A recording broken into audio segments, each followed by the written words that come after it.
don't mind the propane heater. First step for doing an oil change on a i3 Rex is to lift off this cover, which is really easy to do. You can open this up and check the dipstick. At a glance, it looks like the oil is quite clean, but we shall see.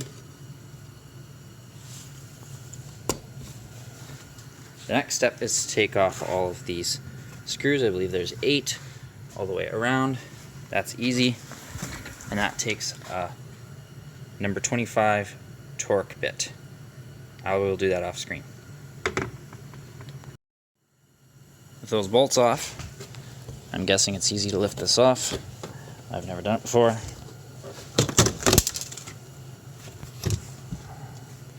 Be careful not to lose your washers.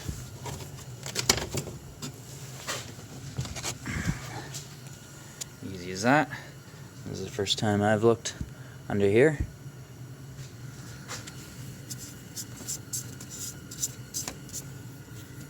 And that is not oil. I think the oil is under this.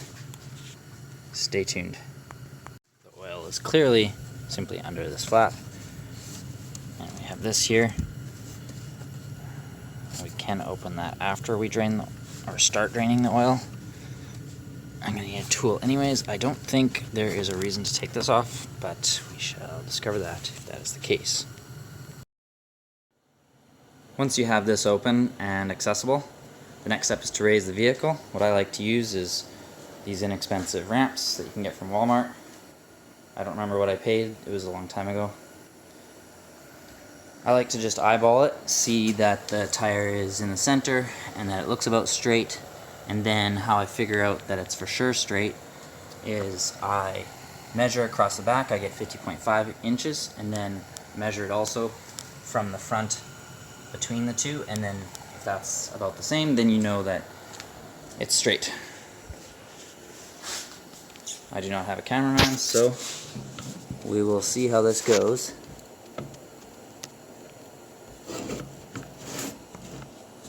Recording from here. Sorry about that.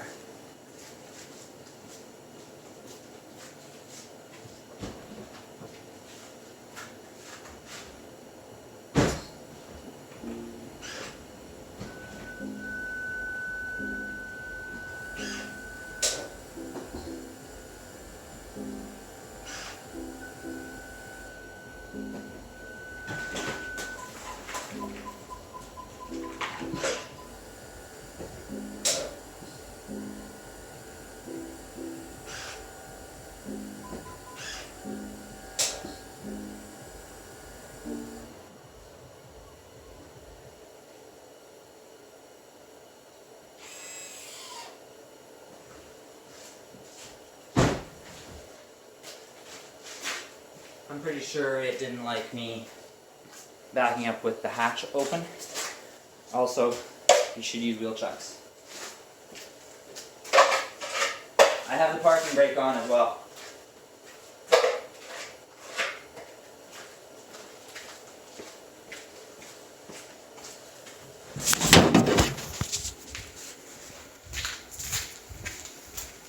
Simple as that.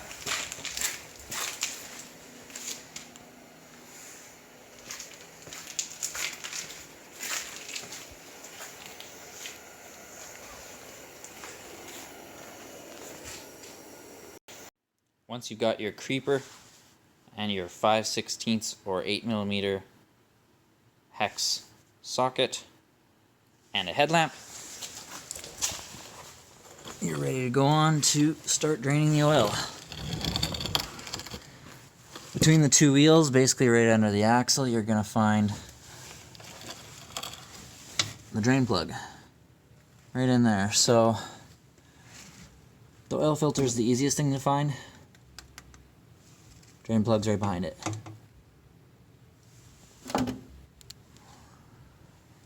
You also want to have your oil pan handy. Now, these drain plugs are probably made out of aluminum, and so they shouldn't really be that tight, so it shouldn't take a lot of force to undo this. But of course, it's going to. I'm gonna need 2 hands for this, folks, so you're gonna have to just figure that out on your own, and I'm gonna see you in a sec.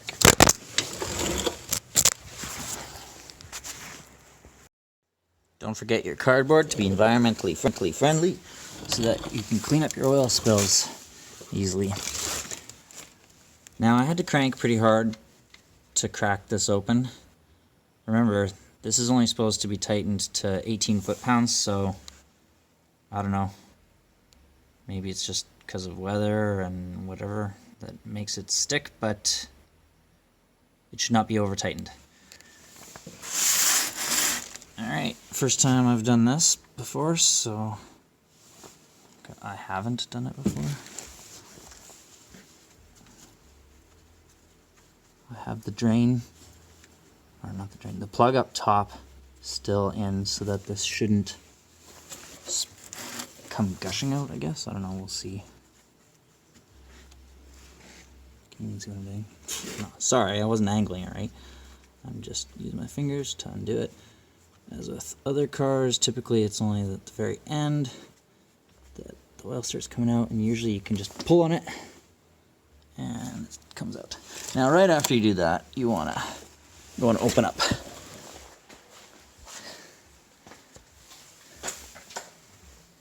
This here. So I'm gonna use a wrench to open that up because it's pretty tight. One thing I like to do that I learned from my dad is to chase the old oil down with some fresh oil. So make sure you clean your funnel with a rag. And hopefully my funnel actually fits, because that looks like a very small hole. Wow, okay. Does not. I'm not going to do this on camera. I'm going to try to be very careful, and I'm going to just chase a little bit of it down and let it finish draining, and then we'll continue. Alright, in the time it takes to do cat litter, clip my fingernails, and make water, as Arya Stark says in the book. First place I ever heard that. Then the oil should be done dripping. The oil filter you need is a pH 8170 by Fram, or you could get one from Napa. I don't know which one it is there, but I recommend getting Napa oil filters. They were closed, so this is what I went with.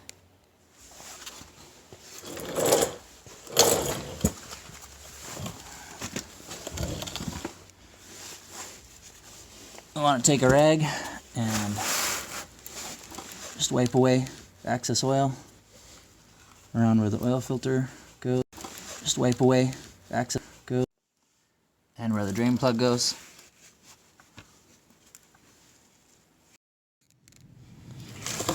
Alright, so just need to make sure you clean the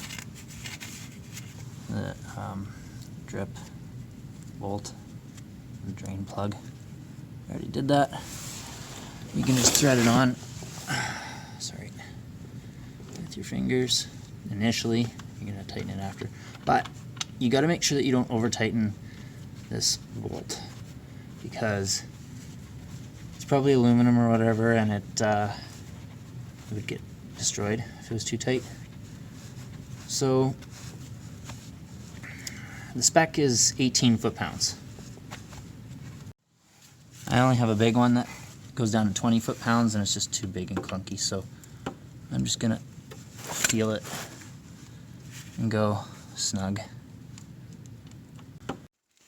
Okay everyone, so I tested how snug I got it by undoing it, and it took a good amount of force. I would say a little bit more than when I originally took it off, and so I'm happy with that. And basically when you get it snug, like enough where you're turning it like here at the base of the handle, right?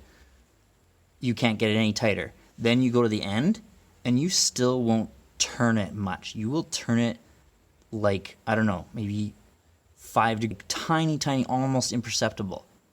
And just, it's not meant for going tight. That's plenty tight enough. Okay, next up is our Fram filter. Again, as mentioned earlier, it's a pH 8170, and you can also get good ones from Napa. The only trick here, this is going to be super easy, the only trick is that you want to put a little bit of oil on the lip. Just old oil. That's fine. From your can. And then you put it on hand tight. Strong, but not too tight. If you feel differently, then you should get it done by shop or do it how you want, but I am a big believer that it doesn't need to be tighter than hand tight. You saw at the beginning of the video, or early in the video, where I was able to take it off with my hand. The rubber is a thick piece of rubber, so it means that as it compresses, like, it creates plenty of friction with just moderate compression. It doesn't have to be absolutely squashed, right? Oh, and you're supposed to fill it with oil. I'm going to try to put a little bit in it, but it goes in at such an angle that there's almost no point. It would drip out. I'm going to put a little bit in it off screen and try to put it in. Honestly, I'm not going to do it on camera because I will show you how tight I go in a sec. I'll be right back. Okay, so I was able to fill it pretty full with oil. I'd say about 2/3 full. I held it at the same angle that I held it in here and poured oil in it. And then I started threading it. It's still loose. You want to get it up to about where it starts touching. And then I think you want to turn it 3 times. So let's see. 1. Well, half turns. So half, 1, 1.5. Nah. Go 2 turns, hand tight.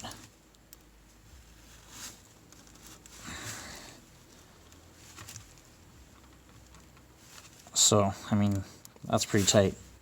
That's pretty darn tight. Like, I don't think it needs to be that tight. That's tight by hand. Like, it's never gonna spin off. I'm gonna do it. I'm gonna do it that tight.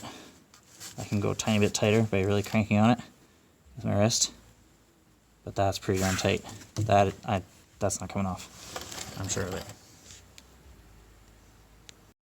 And the moment you've all been waiting for, the kind of oil that you need to use for BMW i3 is 0W30 fully synthetic oil. In this case, you need API spec SM, that's M as in mother. In this case, I purchased API SN oil, N as in Nancy. SN is better and newer than SM because N comes after M. All you need is 2.6 liters, so you could go with 3 quarts or 3 liters. I have 5 liters here, so I have more than enough extra for next time. I'm going to pour it in off screen. See you soon. Bye. As a bonus piece of information, this here is your 12-volt battery. That's right, even an EV has a 12-volt battery in today's world. Hopefully that changes soon with upcoming models, but for now, you're stuck with a 15-volt, 12-volt battery. So that tells me that this battery is probably still good. It's not a proper battery tester, but it holds voltage, so I don't have to worry about replacing it at this time. So far, everything I've shown you has been almost the same as a regular vehicle, other than the engine being at the back. The cool thing that you can do with an EV is you can drive it off your ramp with electric power. So I don't have any oil in there, and I can still drive it off. And then I can fill it with oil, because then it's going to be level, and then I'll actually be able to see. With other vehicles, the trick was always to drop it down or guess, and you kind of do just a little bit more or whatever, and then you drop it down and hope for the best. And you can, and I mean, obviously you can add more, but it just kind of simplifies the process. So I'm going to do that now. Alright, I've been running my heat to get the battery level down below 75% so that I can test out the range extender, because I have the European hack so that I can turn on the hold state of charge, which is over here. So see that hold state of charge, check marked. And now I'll go for a short drive and see the oil level after that to see if it sucked in a little bit more oil into the oil filter.